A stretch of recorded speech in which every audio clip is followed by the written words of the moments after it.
Hello everyone, welcome. My name's Donna Page. My website's Loving Light Astrologer. I am an astrologer that is all about people and their personal charts and how the universe is interacting with us and how we can understand our lives better through it. What I am going to do now is called mundane astrology, which is about the astrology of the world and events, and this is on the coronavirus.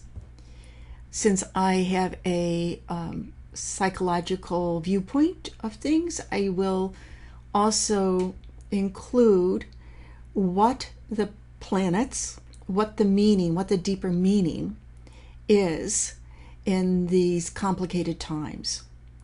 Now we're going to go through several charts as it is a complex situation, and I have to put the charts, as astrologers, you have to choose a place to do the charts. This is a world event, but since I placed them in what you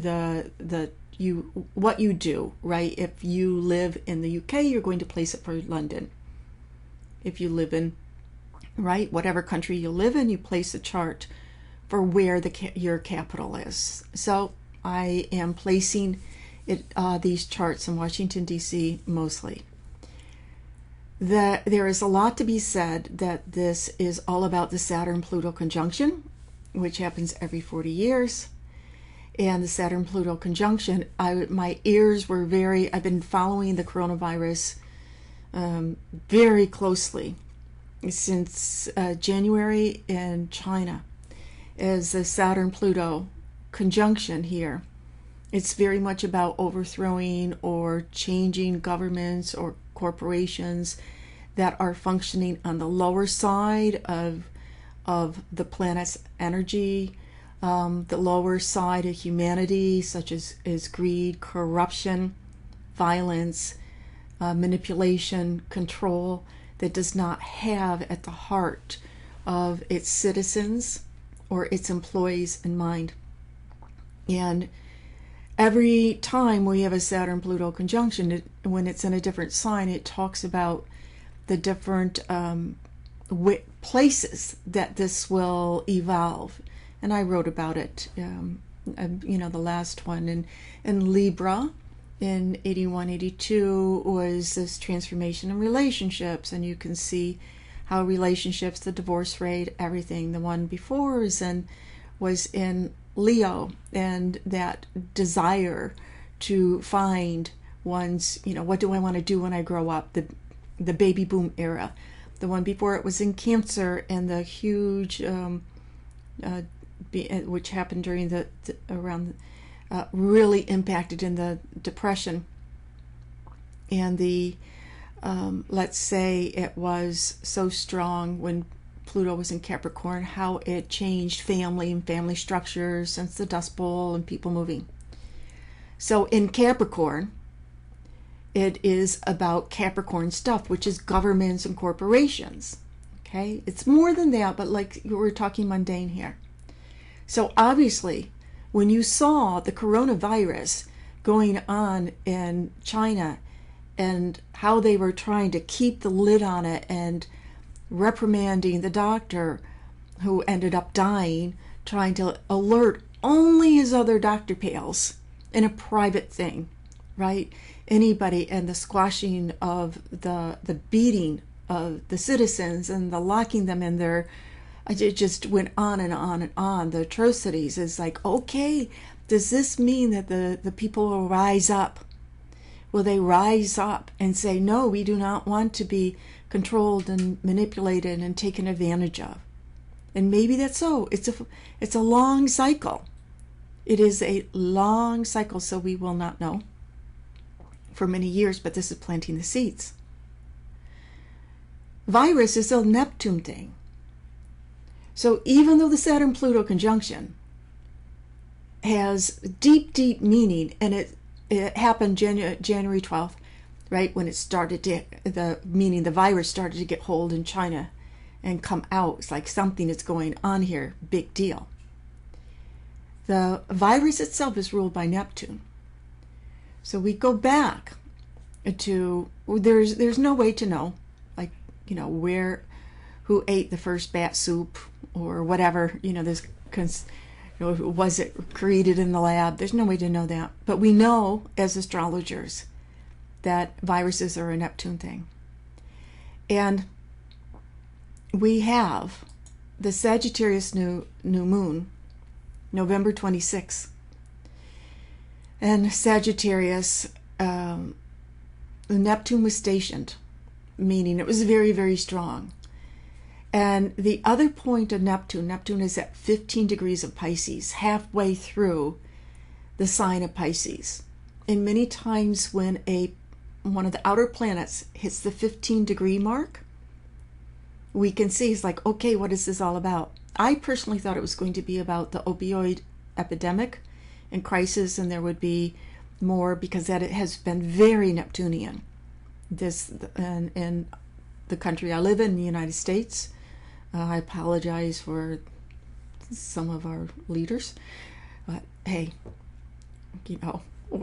but that there is, so that Neptune is very predominant in our country. There's an opioid crisis but in any case, it's not that. It's this virus got hold. So this virus got hold. And here is this centaur discovered in 1999. Well, it was named in 1999. And there are Zane Stein does incredible work on the centaurs, absolutely incredible work. But I recently heard Melanie Reinhardt speak of Charlotte Clow. There was a convention. She spoke on this topic, and she talked about Charlotte Clow as an energy of being very still or frozen, and her research. And I also resonate there's so many things that are being discovered and being brought into the humanity. And what resonates when you feel these connections is like, oh yes, this is really resonating. And then you get these confirmations from the universe as there's something to this. So she talked about Charlotte Clow as an energy of being very, very still or even frozen. Now, Zane Stein talks about Charlotte Clow connected with science fiction. Both of these are just incredible symbols of what's going on. So let's go back. In the new moon in Sagittarius, of course, Sagittarius is about going beyond boundaries and discovering the world and going, just spreading. What we have is Charlotte Clow conjunct Pluto here when this happened. But the important thing is that Neptune was basically stationed at the 15-degree mark. And so really spreading. And Jupiter also was at the galactic center. And that is a tricky point.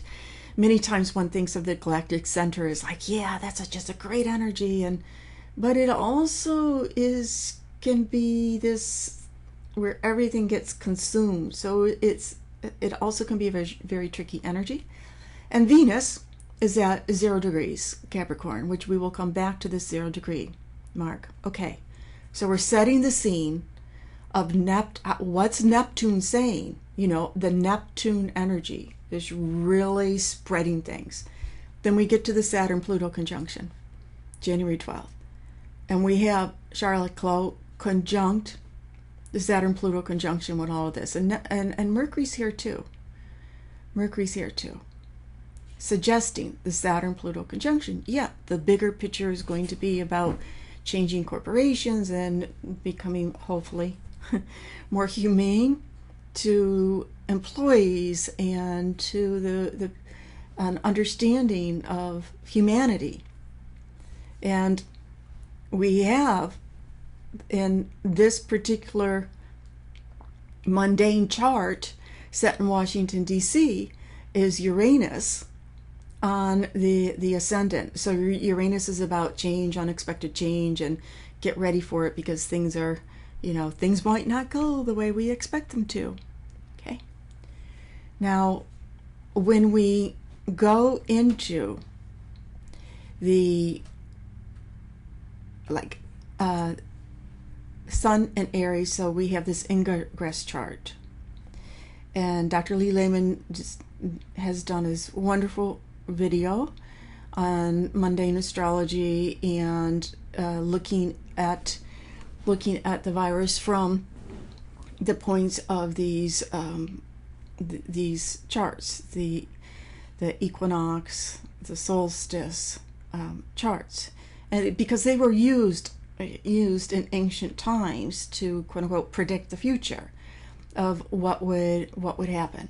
And one thing you will see is you have Saturn at the very, very, very, very, very last point in Capricorn at 29 degrees. Conjunct, who am I talking about?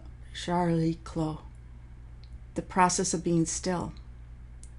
And Saturn, right? So one thing about Saturn is also about that sense of being, repressed in some way, boundaries in some way. And what do we have? We have all these lockdowns. We have all these, basically begging everybody, self-isolate, be careful, don't spread it. You might be young, but you're going to go to your grandparents and you're going to go, so to be still. This cry to be still. Ultimately, about the stillness is learning really to be still. The flip side is frozen, and that is fear. So there's fear energy that can be very powerful, because what about with reason? I don't have work, I don't have money, how do I survive? So there's some very strong survival. Pluto is very strong survival, and here we go back to the Saturn-Pluto energy. Because Pluto is that core root chakra. Can I survive? Saturn and Capricorn. Have you planned for the future? Have you? And Saturn always wants us to be very, use what we have. Use it up. Don't be extravagant. Now, you may know Capricorn people that might seem extravagant, but there's this, none of us have just one.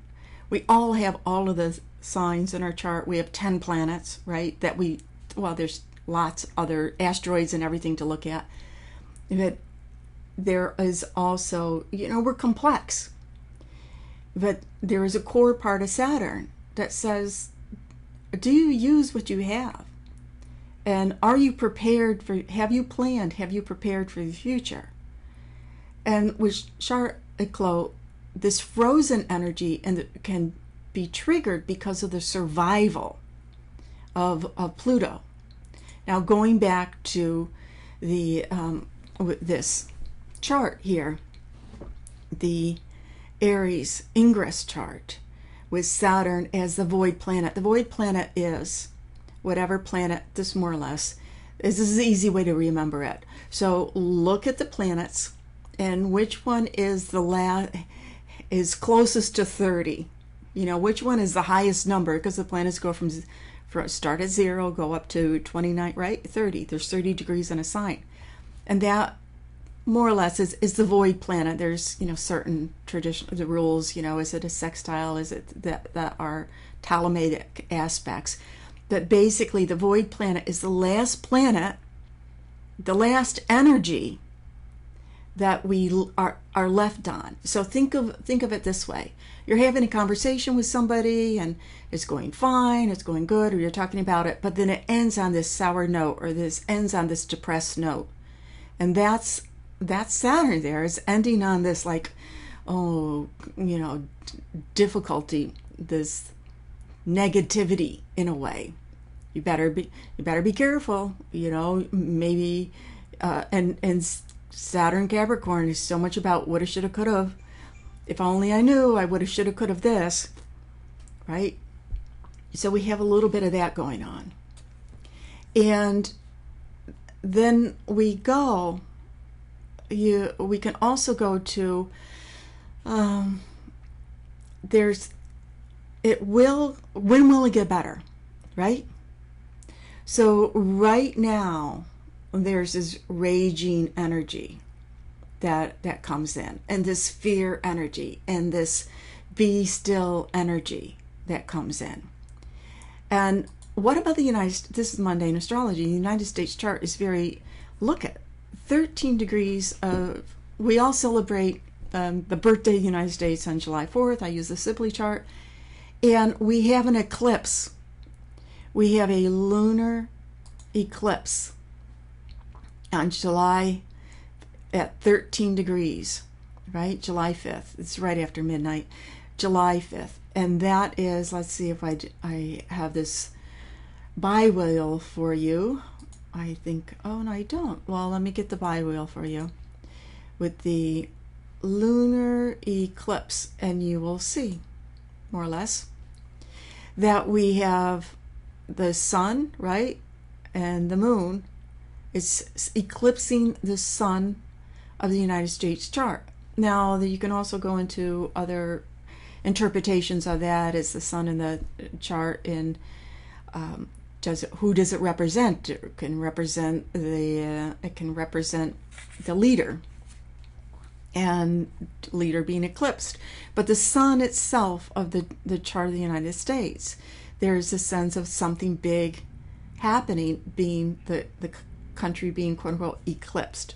Now that isn't, that's just one piece of many things that is happening with that. We also have what's called the Pluto return that will go on next year. So there's just this big change that's happening in the United States, not only because of the virus, but for other reasons too. That you will see here what about if everything is about Neptune in terms of the virus and the virus spreading, then what about the Neptune? Where's Neptune happening in this whole deal? And one of the things that we have in May, we have Venus going retrograde in Gemini. And Venus, she's one of the good planets, but she is with this asteroid called Hygeia. And what's Hygeia? Is about health. So this is a glimmer of hope, May 13th.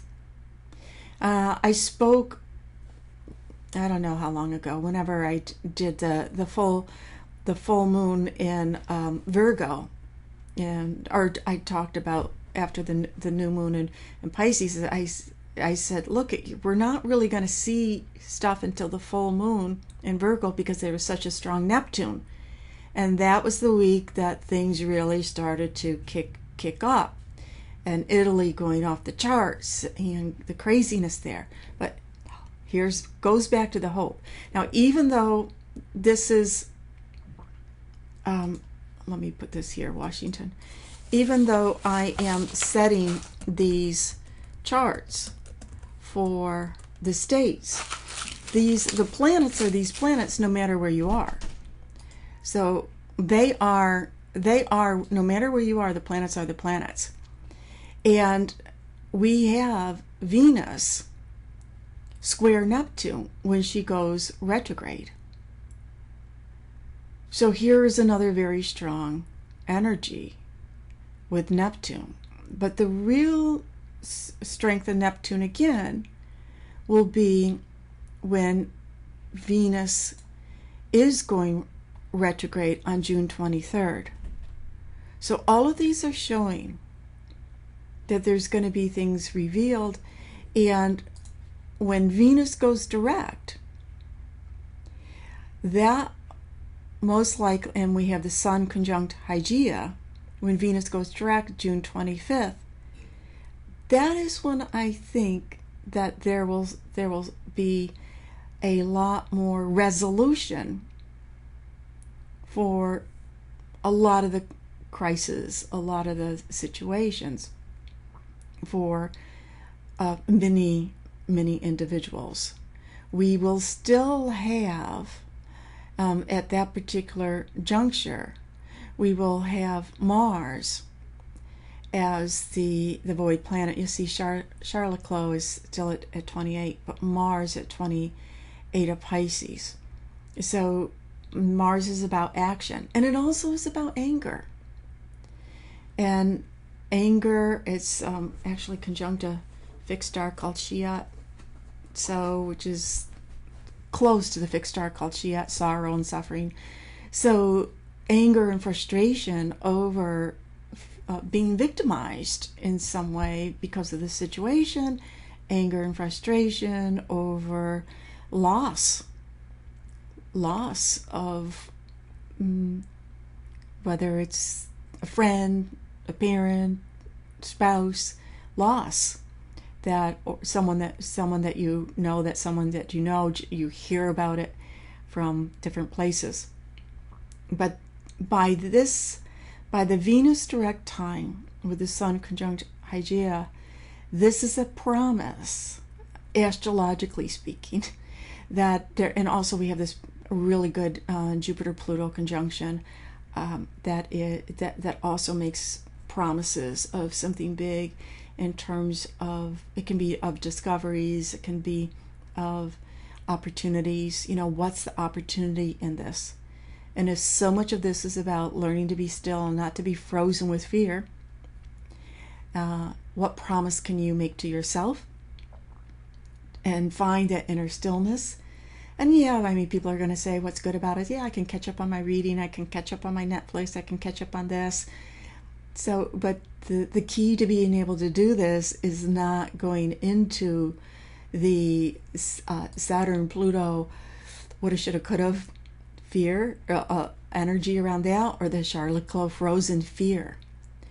So, wishing you health through and protection and grace, love, light, and gratitude during these complicated times.